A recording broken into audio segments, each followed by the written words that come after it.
The engineering design process is a process that you can use to solve any problems you may have in your life.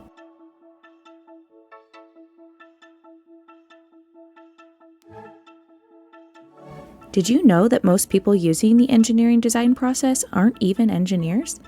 Engineers use this process to solve problems by breaking them down into steps, but anyone can use it. So what is the engineering design process?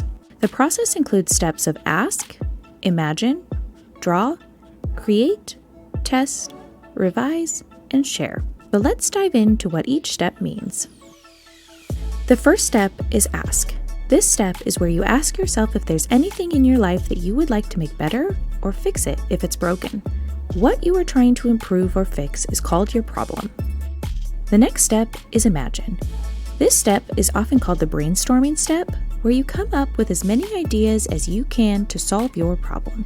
You then narrow down your ideas to one that you would like to create, and that is called your solution. Now that you have an idea of what you would like to create, it's time to draw it out. Use a pencil and paper to start drawing what you think your solution will look like when you create it. This is called your blueprint. Then you are ready to create. Gather any materials you might need to start and create your solution using them. Once you finish creating, test your solution out.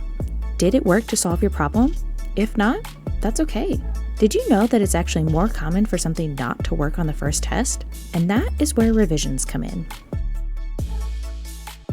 If your solution didn't work, go back to your blueprint and creation to think about ways that you can change it to make it work. Then go ahead and change it.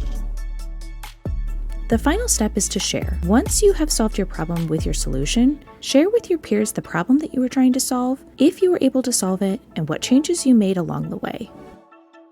Did you know that the engineering design process may look like each step follows the next, but they're actually interconnected and they can be used even at the same time? For example, many people start making changes and revisions to their blueprint while creating their solution even before they get to the revision step. So revisions actually happen all throughout the entire process. The more you use the engineering design process, the better you'll become at problem solving, critical thinking, and creativity. So keep practicing and watch those skills grow.